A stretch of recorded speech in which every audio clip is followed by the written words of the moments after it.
in terms of regular monthly town halls and the town halls that we have specific to issues within the VA and that affect our veterans, this is number 74.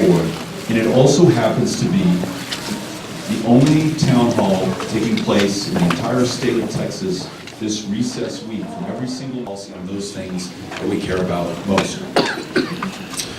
A couple of things to close on, and then I want to take your comments.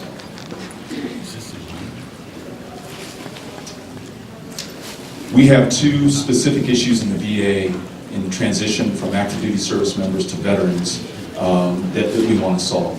One is the prescription formularies at DOD and the formularies in the VA don't match. So you're a service member, you're at Fort Bliss, you're transitioning out, you've been receiving a certain medication for a certain condition that you incurred in service to your country. Now you're being cared for by the VA. The VA will not allow you to receive that prescription. So they either give you a substitute or you're out of luck. So with Republican colleague Mike Kaufman of Colorado, I introduced a Veterans Prescription Continuity Act that's going to ensure that we use the same formulary within DOD and VA. Another related problem, another related proposal, if you are a service member who has post-traumatic stress disorder, serving your country, you incurred this condition and you're being treated out of a VA mental health care facility. You're seeing that psychiatrist or psychologist or therapist once every 2 weeks. You're receiving certain kinds of medications perhaps to help with your recovery. Very often, when you transition into civilian life here in El Paso, despite the best efforts of Colonel Amaral and his outstanding staff, you may have a considerable wait time to see a psychiatrist or psychologist. In some cases, unfortunately, that wait time is measured in months or years, or it has been historically. I think it's getting a lot better now. So how do we ensure that we don't drop you? That you don't have to wait for months or maybe never get that care at a time that 20 veterans a day, conservatively estimated, are taking their own lives or killing themselves, in part because they don't have access to that care. So we wrote a bill with Walter Jones of North Carolina, another Republican, that will ensure that if you're receiving mental health care from a military treatment facility and you transition into civilian life in a community like El Paso, you can still go to that military treatment facility, see that same psychiatrist or psychologist or social worker or therapist and receive that same treatment if you should so choose. If you would like to go to the VA and the VA has the capacity to see you, that's your choice as well. But these are two small bipartisan ideas written by a Republican and a Democrat that I think are going to make things a little bit better, show that our government can still work when it needs to for those it most needs to serve, who serve this country. Those are two small but hopeful examples of what we can do going forward. We also authored a bill to help the foreign-born family members of U.S. citizens who, because of technical violations of immigration law, are barred for life from re-entry into the United States. We're looking for that Republican co-sponsor to join us on that one. You probably know the line I hear when I approach them. Hey Beto, great idea, makes all the sense in the world. Don't see a problem with it. First, let's secure the border, and then I'd love to join your bill. That's when I get to get on my soapbox and tell them, lowest northbound apprehensions ever, El Paso safest city. We doubled the size of the Border Patrol in the last 15 years. We've spent 10 times on border security what we were spending in 1990, almost $20 billion a year right now. We have drones, aerostat blimps, 600 miles of wall. How much more secure do you need before you can start doing your job?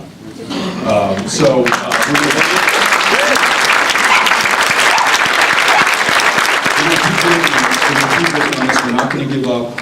This is not an instance where, as your representative, I can go sit in my corner, cross my arms, hold my breath, and wait for this to blow over. I've got to find folks on the other side of the aisle who will work with us. And it's not just incumbent on them reaching my point of view. I think I need to do a lot more listening, understand what their concerns are, address those, and then we need to get moving. Last issue on this subject of working on a bipartisan basis and important to so many people, really everyone in this community, and that's healthcare. So I love the way that President Obama addressed this issue. He said, if Congress, if the incoming administration can design a system that ensures that more people have access which is the most important word for me. You can mandate coverage, which means everyone has insurance. What I want to know is that you can actually see a doctor or a nurse or a psychiatrist or a provider. But he said if you can ensure that more people have access, better control the costs of health care, and ensure that it's timely in its delivery and its quality in its outcomes, I'll get behind it. I don't care if it's called Trump care or something else. I feel the same way that President Obama feels about that. I hope we all do. If we can get to that desired outcome where folks don't have to worry about whether they're going to pay the mortgage or pay the doctor's bill. We heard from someone today, a family today, that said their premiums had gone up so high on top of an already large deductible that even though the doctor said you need this treatment or this regimen of care, they elected not to do it. And just know that if it gets bad enough, they can go to an emergency room and the county taxpayer is going to take care of the bill. We don't want that to happen for anyone. It's bad for them. It's most important. We want good outcomes for everybody. But it also is bad for us as a community and as a society as we shoulder higher costs when they come during emergency visits instead of preventatively and with regular checkups with a primary care physician. So I met this morning with doctors, with hospitals, with insurance carriers, with individuals who are uninsured, with small business owners, and a couple of other folks to see if I can understand this from just about every perspective in El Paso.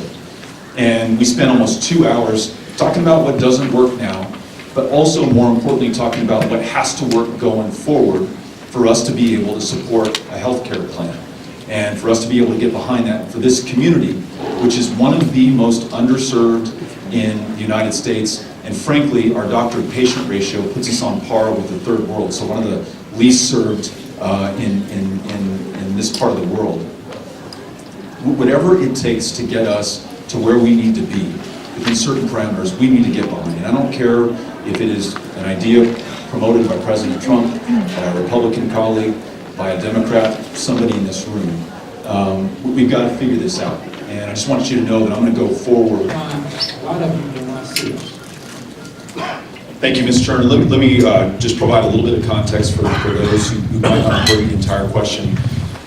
Congress, more than 2 years ago, passed the Choice Act, which acknowledges that we're not able to see every veteran within the four walls of every VA, and that we need to make better use of care out in the community. VA will pay for it. They'll assign the veteran or refer the veteran to that care in the community, maybe an endocrinologist outside of the VA working at one of the local hospitals. And then the VA is supposed to coordinate the billing and the payment, the sharing of medical records, and then the retrieval of medical records back into VA so that we have an updated veteran medical record. As Ms. Turner is pointing out, it's not happening today, and certainly not happening in every case. It's getting better. Tri-West, the third-party provider, is doing a better job. But I'm still hearing veterans in town hall meetings like this talk about many months of wait time, or when the VA and Tri-West and the doctor, the provider, can't resolve the billing, the bill lands at the door of the veteran. At our last town hall at Bel Air last month, we heard from a veteran who got a bill for $55,000. And that person put his life on the line, served his country, did everything we asked him to do. Now when it was our turn to deliver, we sent him the bill for $55,000. Absolutely unacceptable. Here's our leverage. The Choice Act has to be reauthorized. It has a set sunset this summer. So conditional on that reauthorization, we're going to hold a hearing on that this next week. Conditional on that reauthorization has to be some performance metrics that Tri-West and the VA have to meet. Have to be some changes to how the Choice Act is used. Right now, it's based on how many days you have waited or how far you live from a VA before the Choice Act is triggered. For some veterans with some conditions and with some providers in the community, we know from day one they should be seen in the community. There's no need to wait 30 days. There's no need to make somebody drive 40 miles plus to get there in order to deliver that care. So I'm going to take this wait time, the billing issue.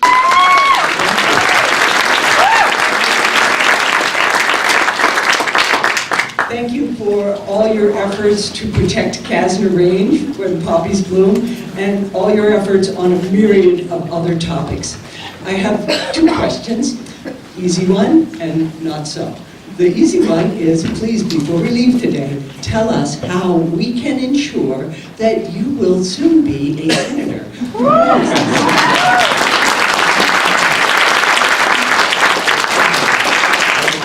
The not-so-easy one has to do with the fact that I swore to protect our Constitution. The Constitution, which states that there will be civilian control of the military, and only Congress can declare war. That has been eroded since maybe before you were born, whereas in Vietnam, we never declared war. After 9/11, we said, well, the president can say what he wants. And now we have an administration that has got quite a few generals in it. Since you have this critically important spot as vice chair of the Armed Services Committee, how can you ensure that we maintain civilian control of the military? Yeah, great question, Judy. Let me give you a couple thoughts on this one. I have tremendous respect for General Jim Mattis, who's now our Secretary of Defense.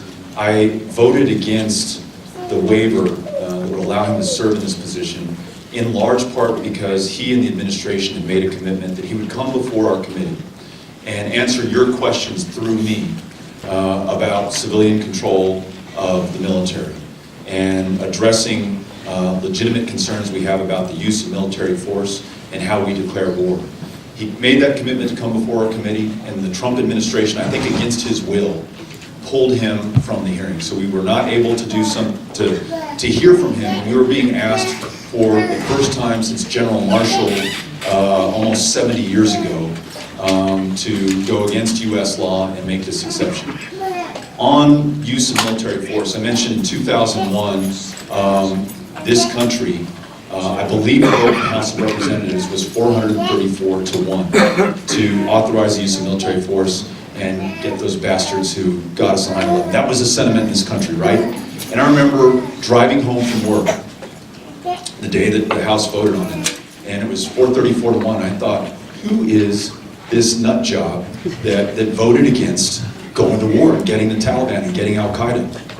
And it was Barbara Lee, who happens to be from El Paso, whose mom, with Thelma White, functionally integrated higher education in the UT system when they tried to enroll at Texas Western College. It was Barbara Lee, and every curse word that I could think of pouring out of my mouth at the time, I was just as pro-war as anyone. Well, in her speech explaining why she voted against it, she said, "I worry that this will be a blank check, and I worry that we will be at war forever." Well, guess what? 16 years later, not only are we still in Afghanistan, we were recently in Yemen where we lost a service member and killed a whole bunch of people, including a young girl, daughter of a U.S. citizen. We're in Somalia today, and challenge most of us to find Somalia on a map, but we're at war in Somalia. We're in Syria. We're in Iraq. And we are on autopilot war. And so on that Armed Services Committee, working with General Mattis, Secretary Mattis, working with President Trump for that matter, I want to find a way to close out this authorization for the use of military force. It doesn't mean we withdraw everyone from everywhere around the world. It means that we are very deliberate and sober and thoughtful in how we put young women and men's lives on the line, how we take the lives of those who live in other countries, and how we pursue our goals, our interests, and those of our allies. Very difficult conversation to have, and that explains why when we've authored authorizations for the use of military force, to change the one that we have, or close out the one that we have, or the last president offers one, no one wants to vote on it. No one wants their fingerprints on this. No one wants to own